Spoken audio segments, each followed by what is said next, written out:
Well, what's the crack, everybody? How are you getting on? And welcome to episode 204.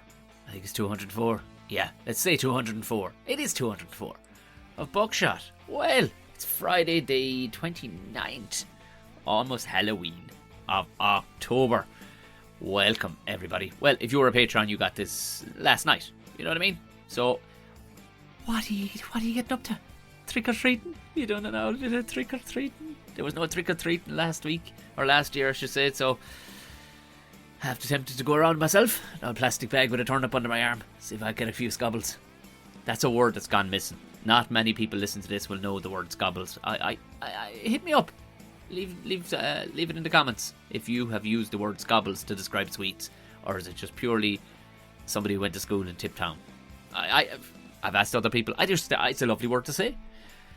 Anyway, like I said, the Patrons got this last night to get early ad-free access, so you can join the Patreon. Welcome. I know there was another 2 people earlier this week, and I'll give you a shout out on the Ramble Pod, which is Patreon exclusive during the week, where things get a bit loosey-goosey and have a bit of crack. But I know this morning, Emma Louise, welcome on board, new Patreon. Fair play to you, joining the gang.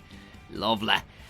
There are benefits, of course, because this Sunday, Halloween night. Now, a few people might be out on the beer or whatever. Halloween night, after we've all done trick-or-treating, we're going to do a live show purely for the Patreon. So if you fancy jumping on that and having a bit of crack, have a look at the show notes. Join in. We have a few drinks. We'll get fucking loose. We don't record nothing. We just have a bit of crack. So, yeah, there's benefits there. There's, of course, a merch shop and everything else. So if you want to gander through any of the socials, if you follow me on any of the socials and you go through the link in the bio, you'll find all you need to find in the way of merch shop, Patreon. You know, it's very easy to sign up to. There's a rake of stuff over in the Patreon in the way of just stuff you don't get anywhere else. All the Ramble Pods are over there. The last maybe 20 have been purely, and we're going forward, will be purely exclusive to the Patrons. But there's a rake of interview videos and stuff like that. So, you know, it's plenty to fill your time with. No shortage of content over there. The Patreon, or the Instagram, is probably the best place to find me. Tom O'Mahony Comedy will find it. I'm kind of on Twitter, and kind of that's about it, really. There's no point in following me anywhere else. Everything else is kind of linked a small bit, but, you know, I don't talk tick, I don't, chatty snap, I don't have the time. You're pumping out fucking podcasts on the reg. You don't have the fucking time for it, lads. So that's about the size of it. Yeah, live show this Sunday. So, get in the beers, we have a bit of crack, tell some ghost stories or something. I don't know what we're going to talk about. I'll decide tomorrow evening. I'll put it up on the Patreon page, so join in. Set aside some time. Now, enough talking out of me. Let's move on to today's guest. I haven't actually looked back, but I think she is the most recurring guest I've had on. I think she's pipped Mickey Bartlett. I could be wrong, but I think if she's not, she's level with Bartlett anyway. So, you know, needless to say, I very much enjoy hanging out with Aoife. If you haven't ever come across her before, she's an illustrator. She's famous for Your One Nikita. She's done a bunch of stuff, which we talk about throughout the episode. You know, so you'll be going, oh Jesus, now I know. Now I know. And she has a new graphic novel coming out. One half of a 2-book deal. I mean, things are absolutely flying it, and I couldn't be happier for this legend. So enjoyable. Oh my God, you could talk to this woman for hours. And we did, even after I shut off the podcast, we talked for another 40 minutes. Do you know what? I never not enjoy the time hanging out with the great and powerful Aoife Dooley.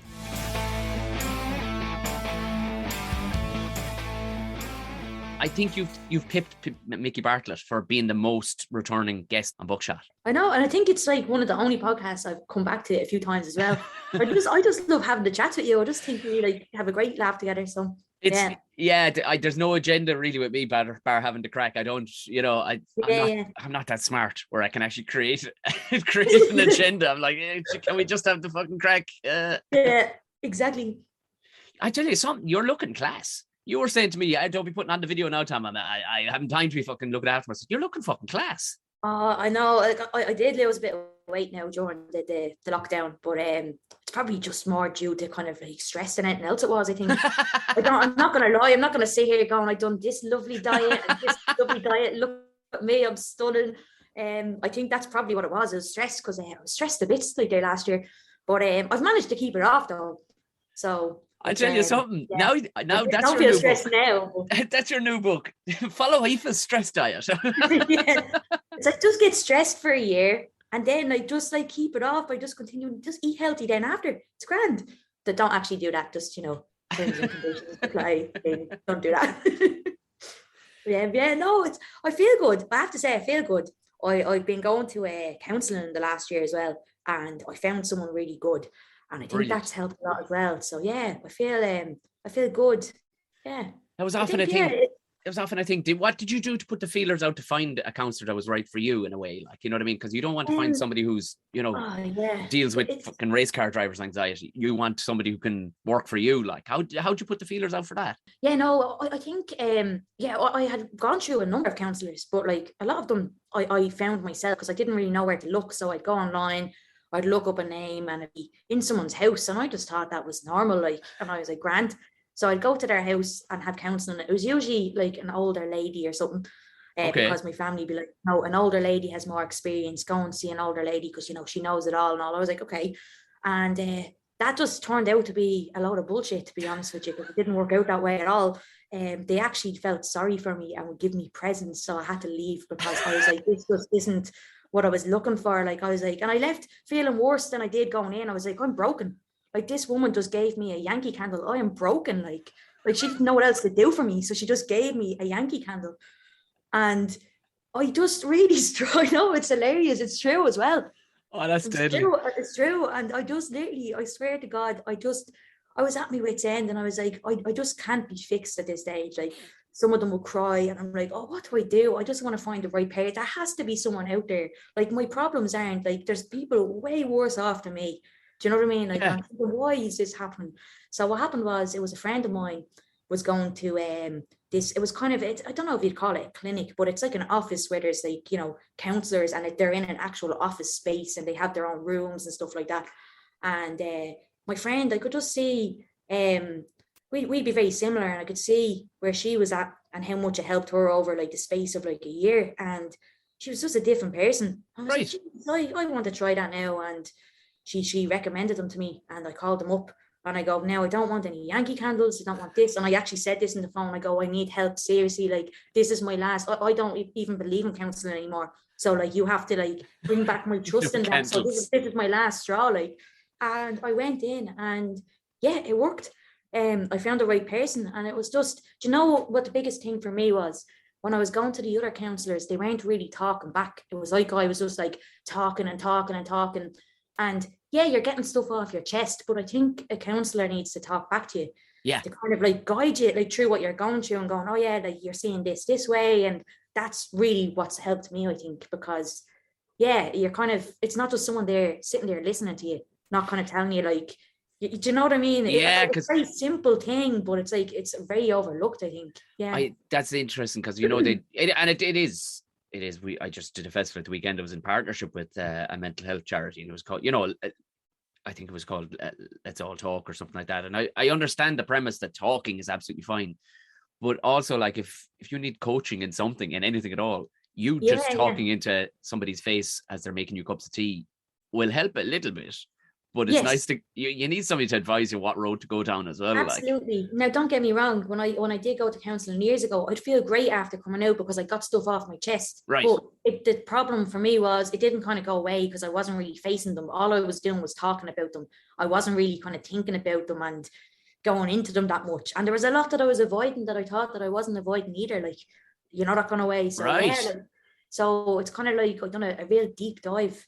So I feel like I've kind of come out the other side of it a bit now. It's you'd never really do. You kind of go in and out, like you have good days and bad days. But I think that I kind of understand everything a bit better now. That makes sense. I don't want to sound like one of the happy pair lads, like I'm going on walks now and I'm doing this, that, and the other. I'm not like that at all. It's just like I think I kind of see what I've been through now and I understand it better. And I'm looking at it more so as an adult now rather than the child, if that makes sense. That's the kind of best way I can describe it.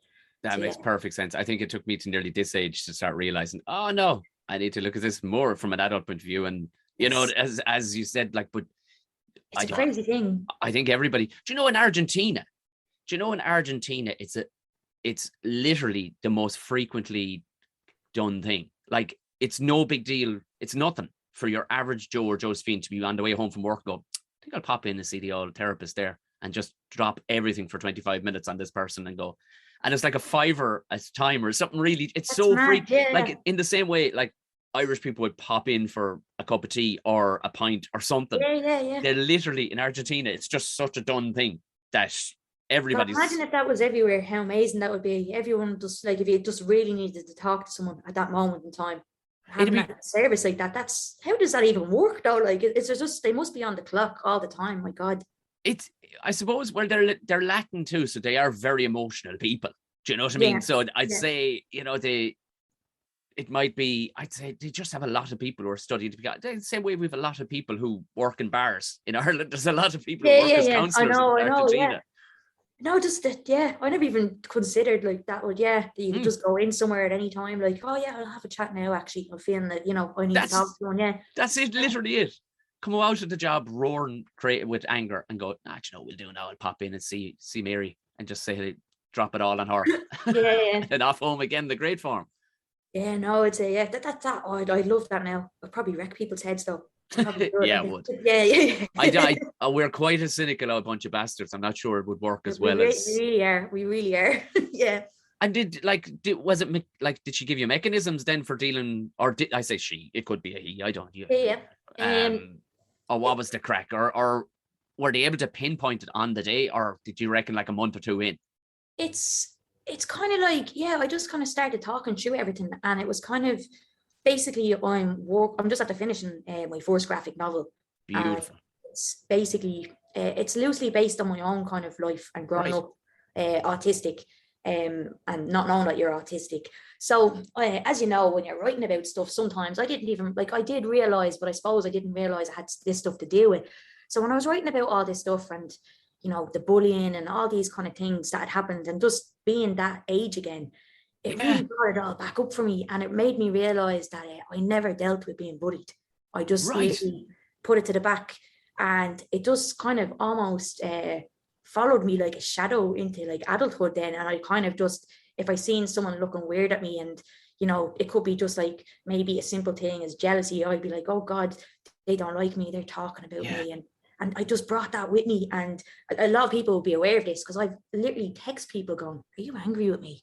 Did I do something? Like, jeez, and it was that constant anxiety of, oh, what's going to happen? They're going to turn on me, because that's literally what kind of happened my whole life, like, with like just growing up in groups of friends and all, like, and it was just, I just never dealt with it. And then when I just was writing this, I was like, no, I can't write about this and like talk about it to other people and try and help other people with this stuff if I haven't dealt with it myself. I haven't even looked at this part of my life. I've just literally just put it in and locked it away. So I went back and I was like, no, I have to go through this. And it was kind of like, it was like I was just putting on a front in front of everyone that, like, I'd always just been like a really kind of happy person. I got on really well, and I am very much that person, and I've always been kind of part of that person. But I think it's, there was a lot that I'd been through that I didn't deal with. And I think it was just weighing down on me. And I think a lot of people are probably like that. They don't realize they have to deal with things. And it's just, you know, you might deal with one thing and you still feel the same, if that makes sense. Because I thought, like, you know, with my mom and dad and all, like, I had to go to counselling more so for like grieving them than anything else. I didn't go to counselling really for bullying, like, so that all just came up for me talking. So it's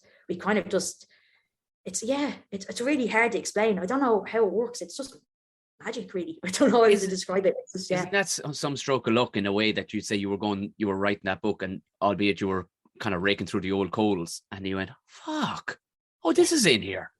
Oh, you dirty bollocks, we better start this situation out. Like, in a way, it was a stroke of luck that you'd go, because it's almost like finding something wrong with your engine that you didn't realize was wrong with your fucking engine. You're like, well, now look what we have here. And now all of a sudden you've got a prime running engine afterwards going, That's it. That's exactly how it feels. And it was like so well hidden that, like, I could have just went the rest of my life without even realizing, only for I found the right person to talk to. Because it was like I was aware of all these things that had happened to me, but I didn't see them as myself. I just seen them like, was like an outsider looking in, and it was someone else. So I kind of just dissociated from it. So it was tough to face it. Like, don't get me wrong, but like now when I think about all those things, I don't look at it as like being that age again. Like, you know, that scared feeling you get, and you're like, oh my God, like kind of almost the same feeling that you'd get. Like a really easy one to relate to would be the leaving cert. That fear, everyone remembers that fear. It's kind of, but you remember that because that's the age where it's kind of similar, kind of, if that makes any sense. I'm probably talking shite, but you know what I mean? No, I guarantee, I guarantee at some level, 70 to 80% of people even listen to this have gone, huh, okay. Because that's, even as you're saying it to me, I'm going, yeah, for sure. You know, and you park that shit and go, right, you know, tough it up and on you go. Like, but it is there in your head. And I can think of 2 or 3 people that I've tried to advise before on similar things. No, not advise, but maybe say you should possibly see a counselor of sorts. Yeah. But again, you don't want to push it on anybody because no doubt you had it said to you many times until you found the right one yourself. Yes, like exactly. Like, and I think when you put pressure on people as well, they feel like it's an urgency to find a counselor for their family to see that they're actually doing something about it. That's what I found as well. And because like I went to like one session and my nana was like, "Are you better now?" Like, she hasn't got a clue how it works. Like, do you know what I mean? So it was just the urgency of me finding someone so I could get better fast. So it was kind of like, yeah, there was that kind of on top of it as well. So it's kind of, I think it's very much a thing that you have to research and look up about people first before you go, because it's a lot of money as well. Like, it's not cheap to go to counselling. Damn right, yeah. I mean, and it's that you want to find the right person, because otherwise you're going to end up spending a lot of money for like just, you know what I mean? Like, and have a house full of fucking candles. Yeah, you know, exactly. Like, do you know what I mean? Like, so now if it's Yankee candles, that might work out because they're expensive, but you know what I mean? But, hitting the Christmas markets afterwards. Start going around November so you can get the Yankee candles in so you can give them out as gifts for Christmas. That's my best advice. No, seriously though, like it's it's very much you have to find the right person. I think that's the main thing. It's, and you just when you find the right person, you just know as well. That's you just know because it's working. You can feel it working. It's a strange feeling. But it must be fair liberating at the end of it. You're not, well, you're never probably at the end of it, like, but just liberating where you're like, oh, lovely. Now we're getting to the meat of this, like. It is. It kind of feels like, now I'm not comparing myself to Adele because like she's just like, it's obviously Adele, like, but you know the way she's coming out now and she's like, this is my moment. That's how I feel now. Like I feel like I'm kind of after coming into myself, and I'm just I feel like, now I know I'm only 30, you still have a long way to go. Like, I'll probably feel different in the next 5 years. I don't know, but right now I feel good. So I'm just going with that, I think. How do you think your creative outlet will change, or will it change, do you think? Because you have a very distinctive, you know, bubbly, like there's so, like, it puts a smile on your face. I still have the one frame that you gave me that time, like, and every time it just makes me smile. Like, now I may have to move it because my son will start reading soon enough, and it's the one. You gave me. Yeah. But you know what? I probably said it a bunch of times anyway. Like, like, I just love it. I love it. But there's a bubbly warmth to it. Do you see, or will it change, or will your out? I mean, you're putting out so much content. Do you reckon it'll change at all, or? I think a lot of stuff is going to change, because I think now I'm doing, not that I wasn't doing stuff for me before. It was like I kind of have come into myself now and know what I really want to focus on and what I don't want to waste any time doing stuff that I don't want to do anymore, if that makes sense. So absolutely. I'm basically just putting all my energy into stuff that I really want to do. And I think, like my shop stuff, like I'm always going to have like my hand-drawn type and the courses, like that's always going to be there, because that's like a big part of my thing. Like, and I love doing those pieces, and I know a lot of people love them too. So they're not going anywhere. But I think, we've been doing a few updates on the site, so that's going to change a few different illustrations there, but still kind of pop culture related. Like, I don't think my work has changed in that sense, but I think in relation to the work I've been doing in the last year, that's been very different to anything else I've done before, because I've never done a graphic novel before. Yeah. So that's changed a lot. I think my drawing skills have gotten better immensely, because I was just drawing for like 10 hours a day sometimes, like every day. Like, so it's kind of, that's phenomenal. It's crazy. It's weird. I think there's probably nearly 1,000 illustrations in the book. There's like 270 pages in it. So it's like, you can't see obviously in the podcast, but like it's a thick book. It's not like Bible thick, but it's like, you know, a quarter of the Bible. Like, you can imagine that, like it's thick, like, so.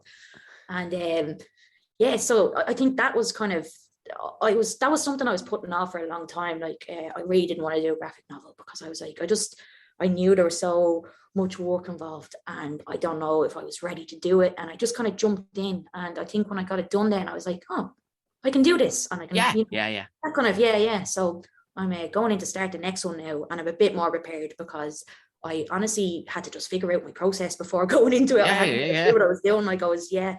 So I think now that I have that, like the second one's going to be a lot easier in getting kind of the story written and just how I'm going to like plan out the panels and stuff like that. But that was completely different to anything I've ever done. So my work has probably changed in that way. So I'll probably end up doing more of that online and having Class. like more kind of comic stuff. And yeah. Because how do you come up with, was that you going, because you were kind of saying that I don't want to do a graphic novel, but was it like your literary agent going, you need to be doing a graphic There novel? was loads of people, there was loads of people saying like, no, you need to do this, and that you have to do something like that. And I was kind of, I wanted to do more of a kind of like a diary format. So it was like basically it's like, you have the kind of like mine is Kita books in a way, where it's like you have the text, there's an illustration, and there could be like more text, more of a kind of a novel than a graphic novel with illustrations in between. And at first I kind of found it really daunting when I was doing the graphic novel, because I was like, this is going to be a lot. It was only myself holding myself back, kind of going, like, Yeah. so scary, like, because I hadn't done it before. So I've done comics before, but nothing to this scale. So I think that, I think that once I kind of, oh, sorry, what did you say again? I'm going off there. I'm doing that thing I do again. Oh, sorry. It was kind of who kind of gave you Oh, the heave ho. yeah. So so there was a lot of people who were like, yeah, you have to do this. So I decided to go with it and do it. And then my agent was talking to a few publishers and stuff like that, and it was a really exciting time. And it was kind of, it started to become more real then, because this is the biggest deal I've gotten to date. Like, so it's kind of, I've no idea where it's going to go. It's it has numerous possibilities. So I'm kind of excited to see where it goes. And I think that, like, with with it as well. Where am I going with this now? I have too much to say in this because I haven't talked I love this. so I'm just like, where do I even start? It doesn't matter. When we were going through the deal, there was like a bid between a couple of publishers. So I was just like, yes, I was like, I felt like that episode. I don't know if you've ever watched Jane the Virgin. Yes. When she's on the phone, she's getting all the deals, kind of like that. Like, I didn't get near what she got now, because that was insane. I just want to put it out there, just in case anyone tries to kidnap me. Did not get that much. Not like that. Like, it was not like in the millions. But it was as Aoife broadcast from her house in Malibu right now. So far away anyway. That's not the beach waves. That's just the rain. But it's like, it was like a really exciting time. And the weirdest thing happened during it as well. So my auntie called me one day frantically. My auntie in the UK, my dad's sister. So I only met her recently in 2016. She actually came to my first ever book launch. It was the first time we ever met at it. So that was, she's a legend. And she basically called me one day during all this. I think it was like the day that I was deciding on which publisher to go for. And she's like, you won't believe what's happened. And I'm like, what's happened? And she's like, you have another cousin. Like, I have a nephew. And I was like, what? And like, basically the same thing that happened with them like a few years ago with me. Like, they knew that I existed, but they didn't know who I was. And I just kind of showed up and I was like, hey, I'm your niece, I'm your cousin. My cousins had no other cousins. So they were just like, what the fuck? And now they're after getting another cousin out of nowhere. Like, so. And where was this cousin based? He's in the UK as well. All right. So, I think he's more over near Ipswich. And he basically, my auntie's other brother, Michael, he passed away when he was like about 29 or something. Apparently he had a baby with someone and nobody ever knew about it. And my auntie's on Facebook, and she's on like, a Facebook group for, like, she's in her 50s. She's on a Facebook group with like all her old neighborhood stuff. And she sees her brother's best friend there, and he goes, I raised your brother's son. Like, I like, his best friend raised him. Yeah. And he's like, I have him right here. Like, he's like the same age as me. He's 30. And we're literally like, it's actually, we haven't met in person, but we're so similar. Like, we both love Pokemon. We both like love like horror stuff. Like, it's just the most insane thing like ever. And guess what the weirdest thing about it was? So my book is called Frankie's World, right? And it's about this little kid looking for her dad.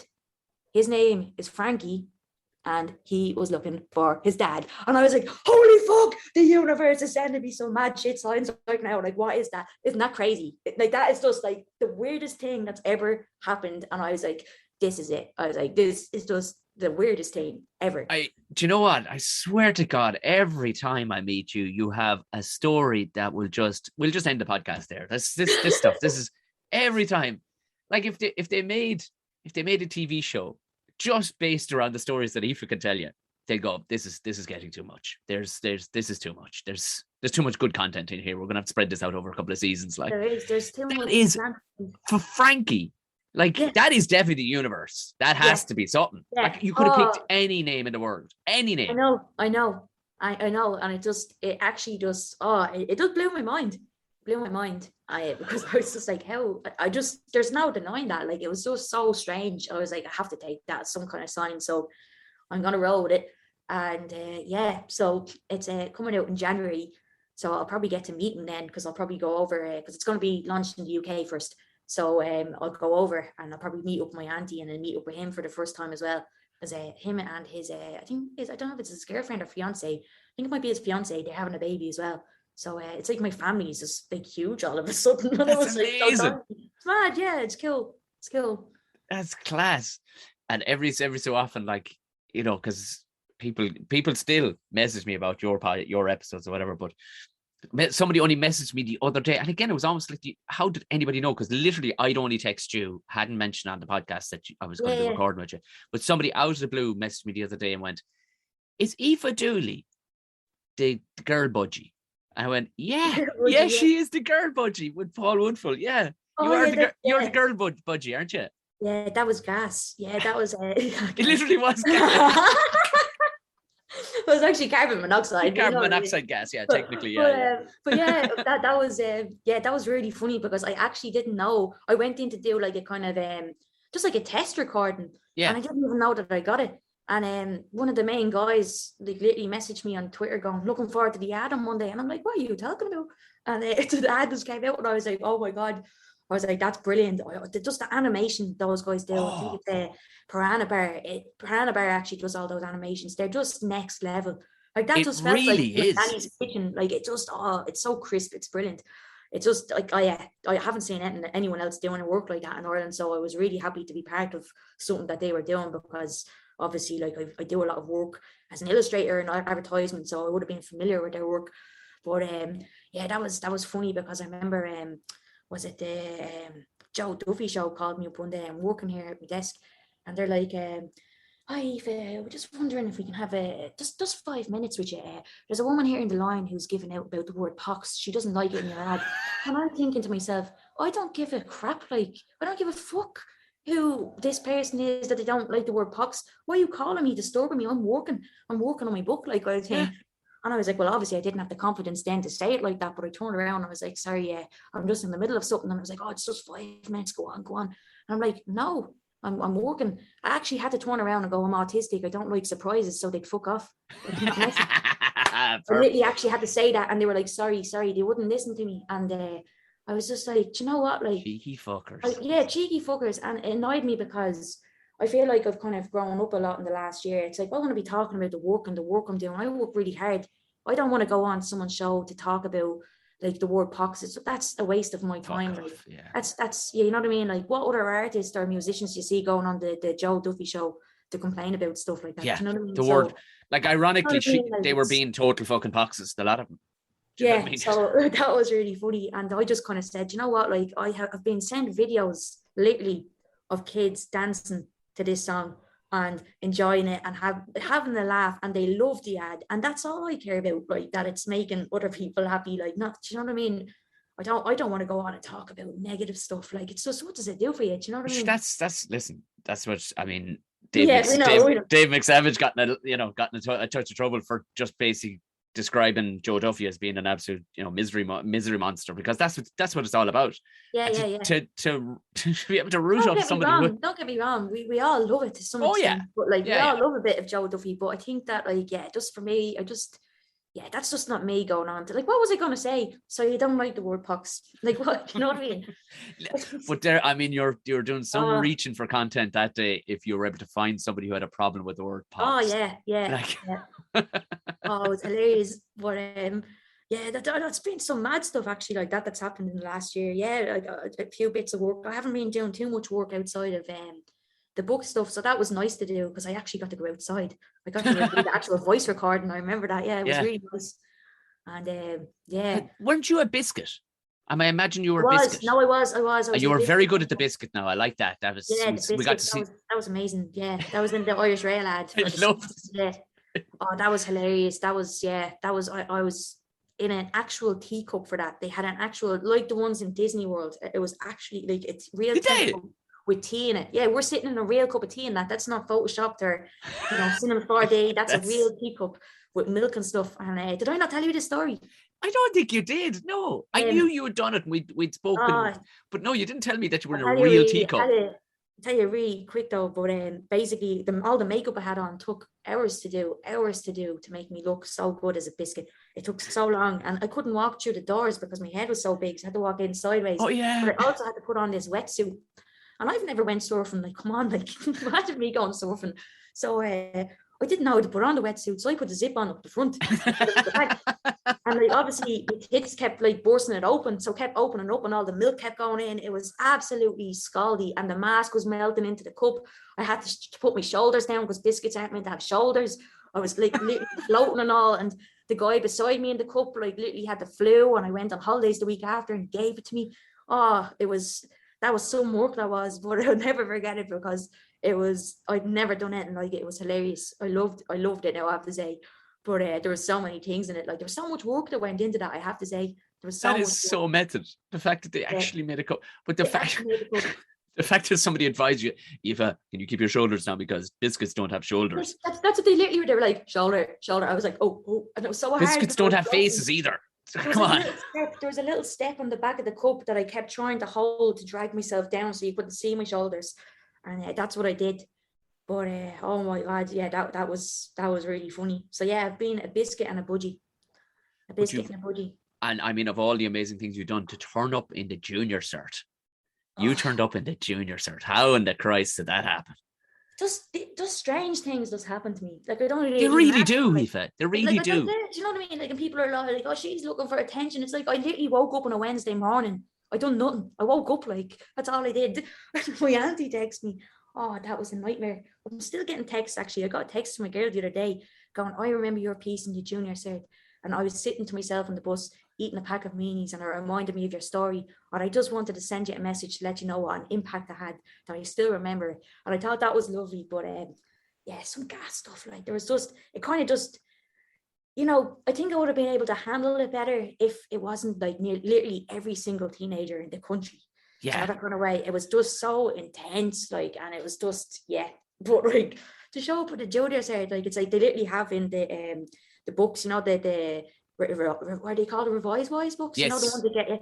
Yeah, literally in the books, there's like a big stamp going, you can't get this paper, you have to go online to get it, because I said no to getting it printed because there was just so much hassle over it. Like there was just really what was the hassle as a result? Oh, did you not read it in the paper and all? Like it was. I read it, and then I don't like.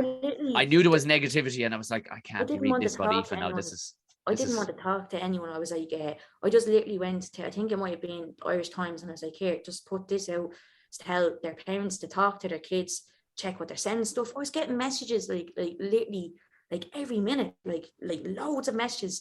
And just people like just saying stuff like awful stuff that I wouldn't say in the podcast now because it's depressing, but like just really kind of like crazy stuff, like threatening to like bomb me gaff and all, like, and shoot me and everything, like, and then like rape and all. Like there was crazy stuff. It was insane, like, and it was too much, so I just kind of, I went off social media then because I was like, okay, I can't kind of.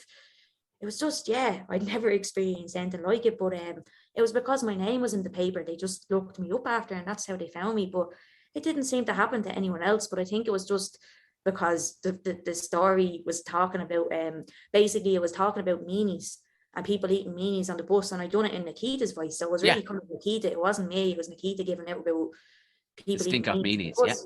And instead of the word pox, funnily enough, they took pox, talk about the word pox again. They took the word pox out and they changed it with stupid.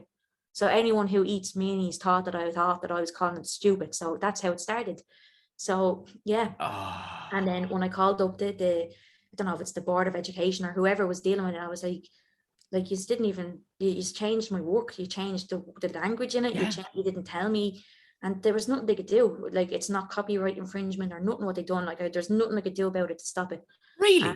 Yeah, absolutely nothing I could do about it to stop it. And that was the worst thing of all, because I just wanted it to stop. I didn't ask for any of this. I didn't want to be, you know, harassed for just an article that I had written, like, for someone and that's another thing as well. The journalist who wrote that with me, like, didn't even get in touch to go, holy God. Scumbag. Yeah, they didn't even have the decency to get in touch to go, I can't believe this has happened. And do you know what I mean?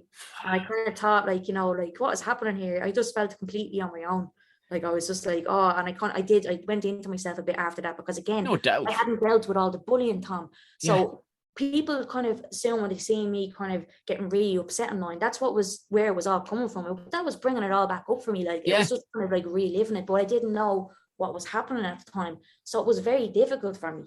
It was very difficult for me. So, like, a lot of people would have thought, like, oh, bit overreaction there, or maybe, you know, but, like, I think that's the thing that people need to realize, is that, like, there's always something going on in people. Oh, yeah. You don't know about, like, and you know, the kind of way, but, like, that was mad.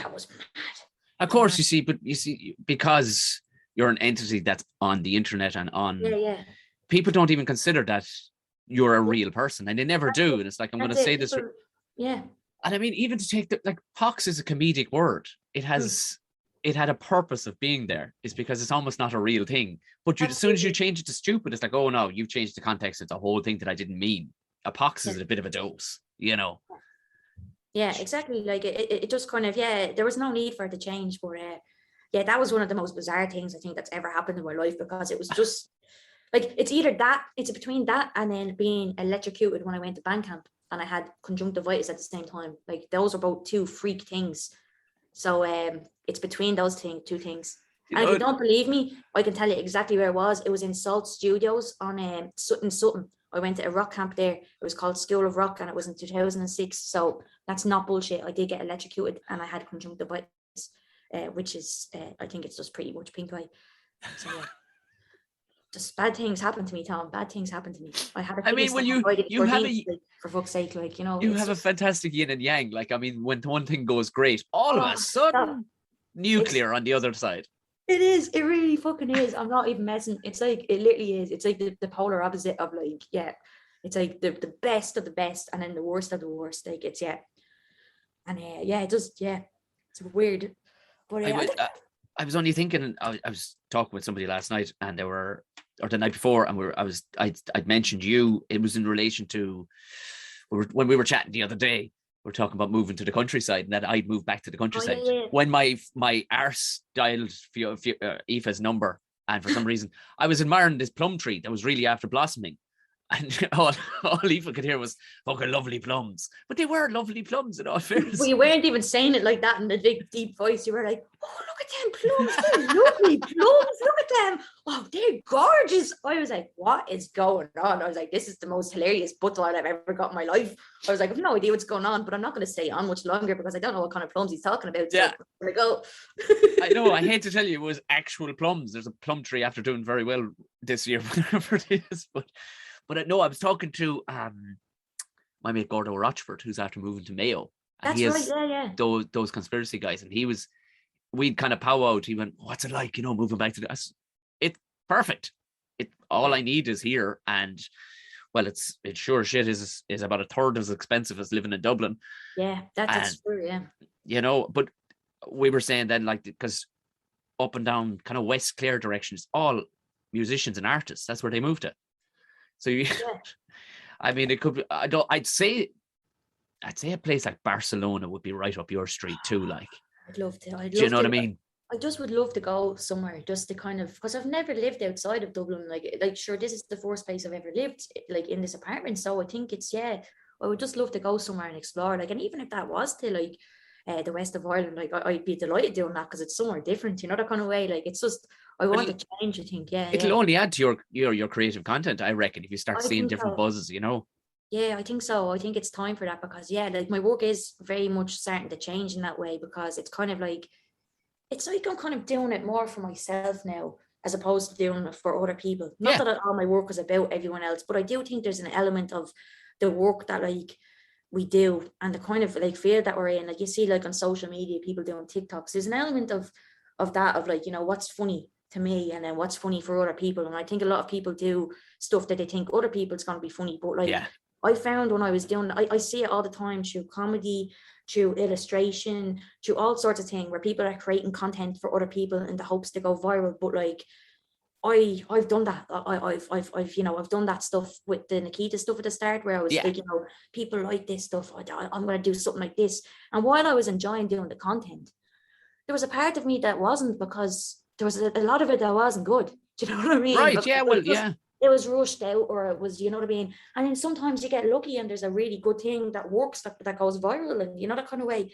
But it was more about the numbers, I think, for me back then, than it was about the actual work, because I just, you get so obsessed with it. Like, you know yourself, if something, you're like, Jesus, look at that, that's flying, that's doing well, and it gives you a good feeling. Like, it's literally like going to the gym. That's what it's the endorphins get going. It's you know what I mean? So I think a lot of people can get sucked into that as well. So I think that I'm after discovering now I feel much happier doing the work that I want to do and putting more energy into it. My work looks better. It has like a better message.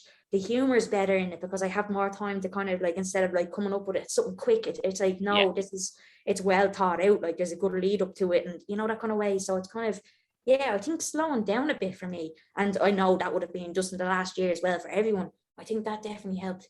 I think, I'm slow down talking. I'm still talking really fast, but you know what I mean? I think it's... Oh, I know. There's 2 hours worth of content. Literally, I'm going to have to put this on half speed because... Are you actually going to have to put it on half speed, are you? Not at all. Not at all. Man. Let everybody else fucking catch up, Aoife. That would be, you know, doing what you just said. That would literally be servicing people for what you think they want. Nah, anybody... Listen, it's the same with the podcast game. Like, I could go after the notion of a niche thing every time, or not a niche thing, but, you know, like, let's like, there was no intention for us to talk about anything harrowing or anything like that. But because you and me are mates anyway, we're going to talk about what needs to be, you know, whatever's.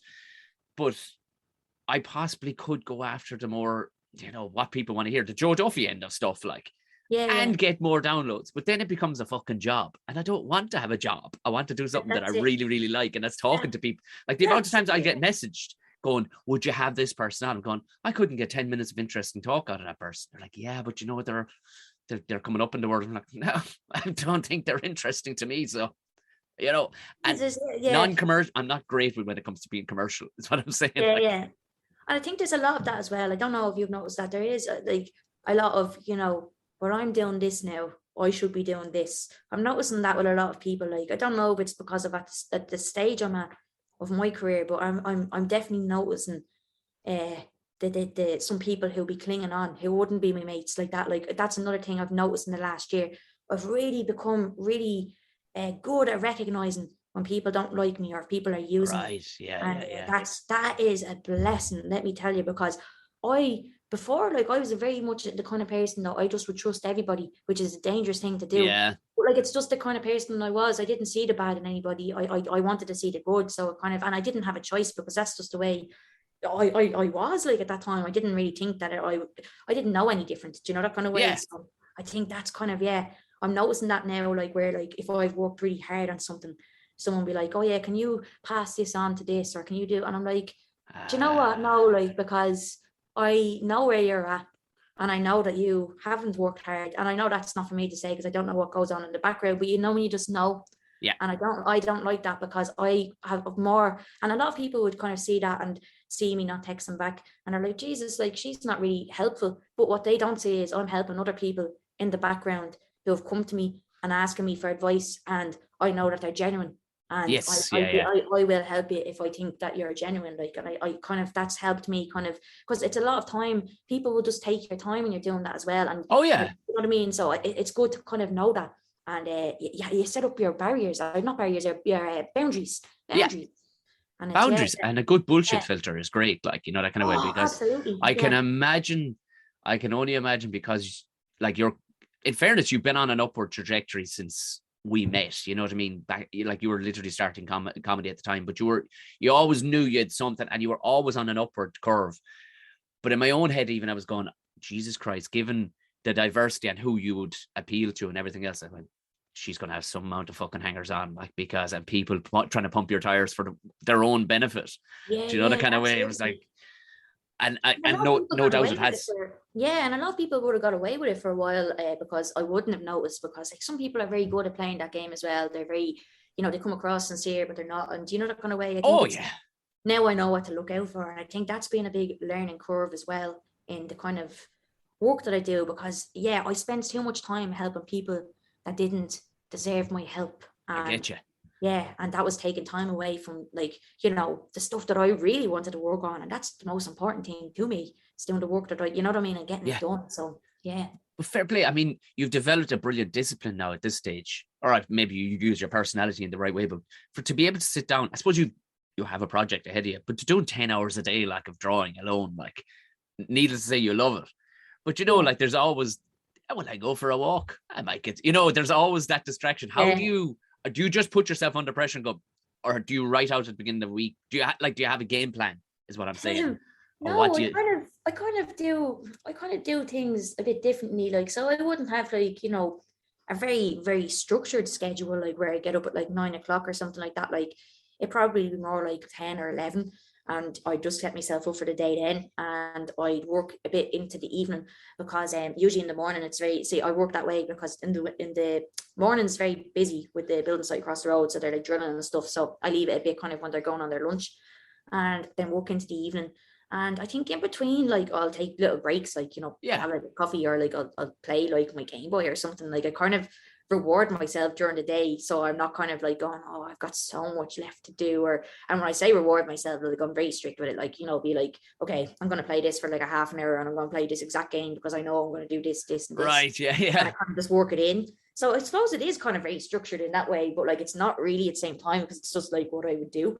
And I Well, it think it's suits like, you, yeah, like, it that kind of suits way. me. It It's, suits me. It wouldn't be for everybody, but I do kind of, yeah, and I always have to find something good to watch. So I love watching Law and Order, like SVU, like, so I'd watch like new episodes of that. I have that on the Friday, so I know I'm looking forward to that to watch. And for example, I must have to finish in Squid Game, so I'd watch an episode of that maybe a night or maybe two because it was really good. So that kind of way, and that's kind of, I look forward to watching those things in the evening because that's like my wind down time as well. But it's kind of, yeah, I have to have something to look forward to as well, because otherwise it's like there's no kind of reward at the end of the day or something. I don't know if that kind of, I don't know if everyone does that, but I think you need something to look forward to at the end of every day because, yeah, I don't know. It's just, even if it's just like watching something on TV or having a cup of tea. You have to. Yeah, you have to, and have it marked in your head as the reward, not just that it happens. Have it marked in your head. That's what I found. Like I'm going, even if it's just a cup of tea at a certain time, I'm like, I'll work to this point, and then I'll have a nice cup of fucking Barry's tea. Like, yeah. It's and the always same. the best cup of tea when you do that as well. I Yeah. don't know what it is. It's just always the best cup of tea because you've been looking forward to it. Yeah. Was it Squid Games? I've been tempted, but every time I've still to finish off a few other It's actually shows. called Squid Game. I keep calling it Squid Game. It's called Squid Game. Yeah, it's very good. Is it? Very good. The only thing I heard was I seen this Korean girl talking about it on TikTok. I'm not on TikTok, but I actually seen the video on Twitter, and she was saying that one of the characters, the translation isn't right. They actually make her look kind of more dumb, but she's actually really intelligent. So I found that really interesting after watching it.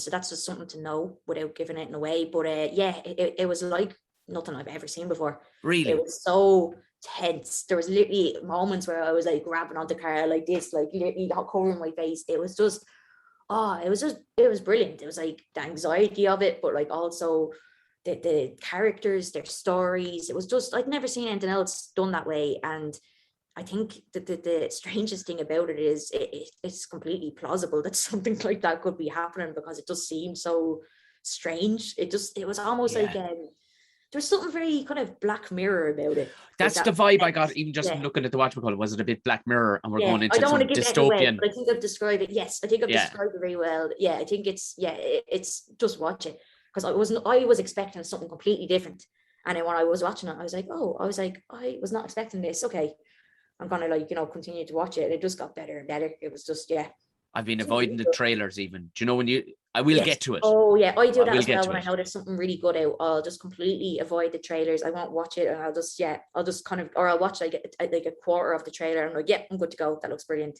I won't watch the end of it. It's something I know is going to be really good. Yeah. So I like to treat myself with, or myself and my wife during dinner. We watch, because I can't watch something tense during dinner. Can't. Do you know what I mean? No, If you're no, having no. some bite to eat, like, because, you know, but so Schitt's Creek, I just been treating, Oh, I oh, love what a oh, show. What a show. We watched season I'd one managed and to we stopped avoid watching it it. up until now. And now we're, oh my God. And it's We perfect. we watched season one and Carl just got fed up with it because he was just like, oh no, do you know what? I'm not really feeling it. So we stopped watching it. And I think we actually started watching it when we were in his mom and dad's house, like when we were like staying there. And when we moved in here, we hadn't watched it at all. And we watched it all then during the lockdown. And oh, it's like definitely, it's, yeah, I love that show so much. And it was so funny because I didn't know like that the dad and the son are actually like dad and son in real life. I was Yeah. like, this casting is brilliant. They literally have the same eyebrows. I Like, how know did that they was, do I that? listen, And I was I the didn't exact cop it. same.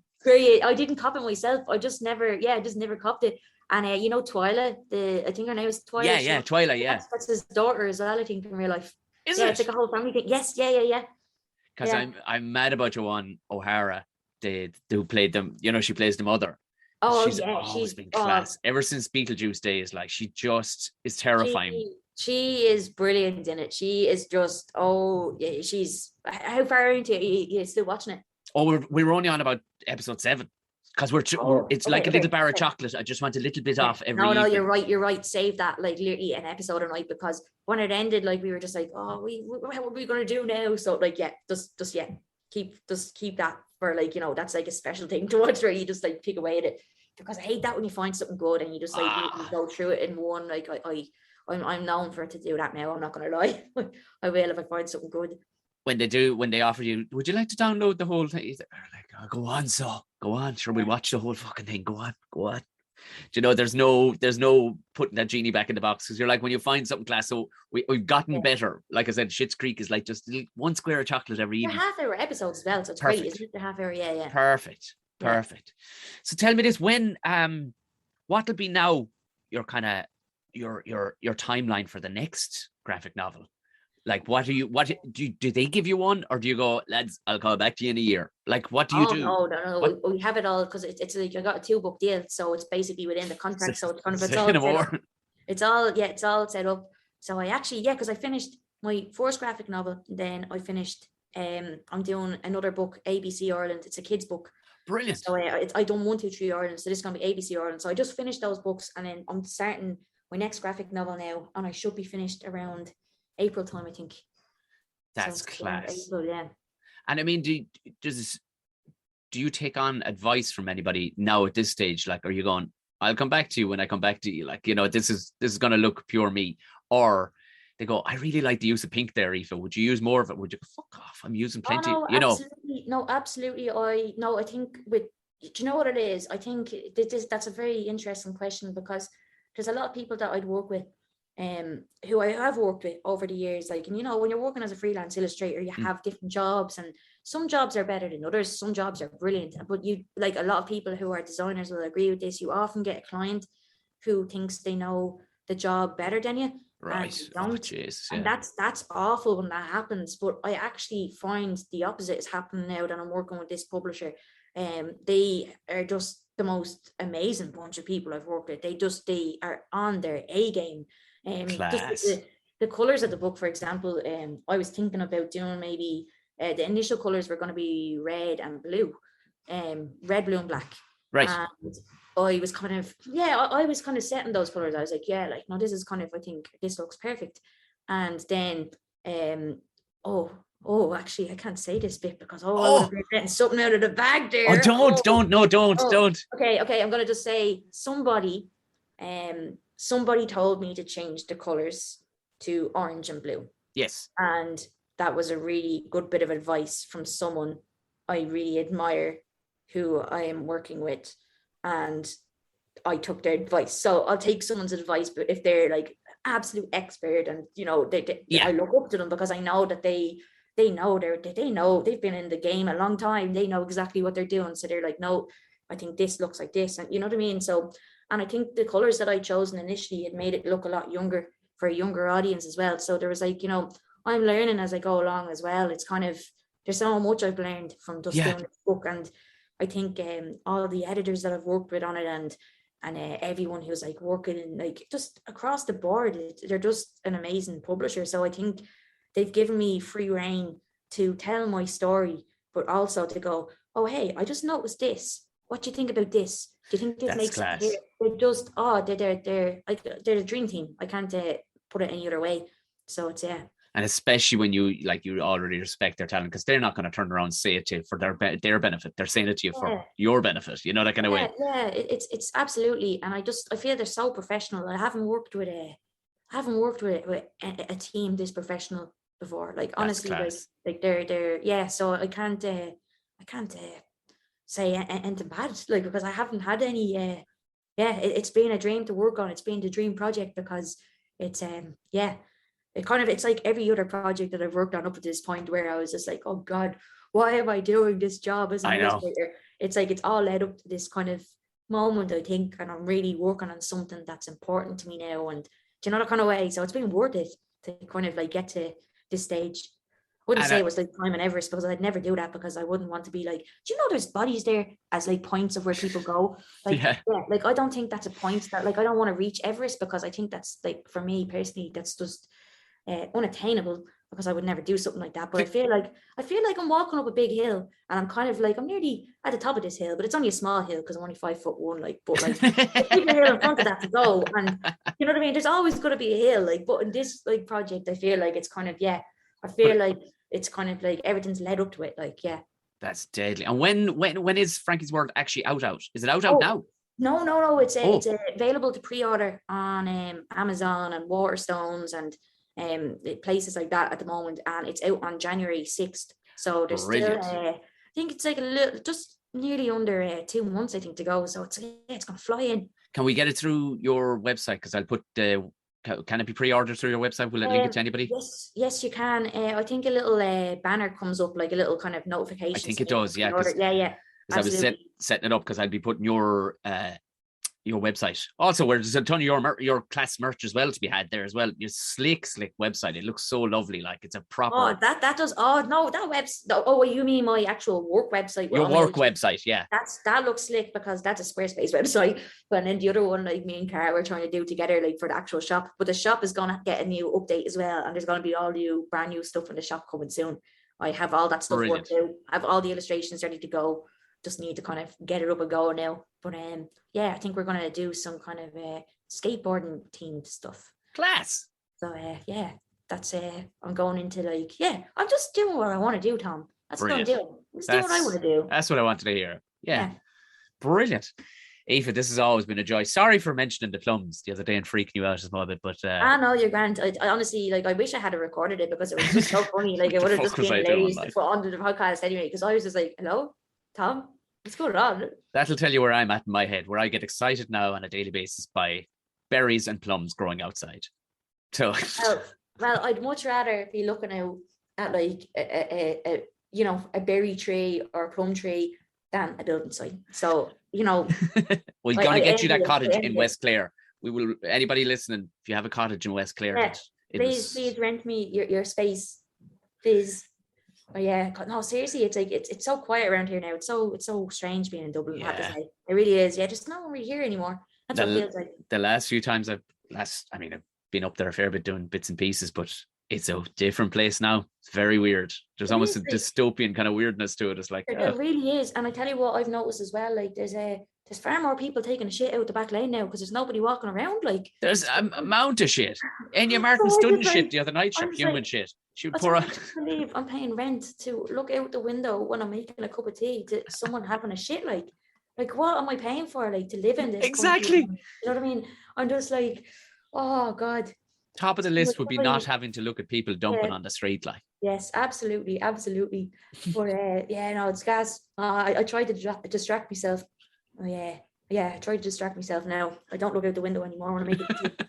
It was me wondering, Aoife has such dedication. How does she stay in front of her work? It's so she doesn't look outside, basically. I just don't look outside. Yeah, that's it. Oh God, gas. What time is now? We have been talking ages. We've been talking an hour. Not a bother to you.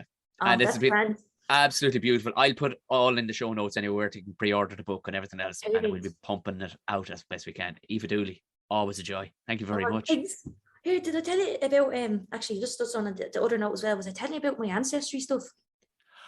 Right, we can't go anywhere without you telling me about your ancestry stuff. Oh, I have to tell you about this. Was I not telling you about this in the last year? Oh, here's another mad No. story for you. You're gonna love this. Okay, I you're gonna love love this. this. I love You're gonna love this. this. You're gonna love this.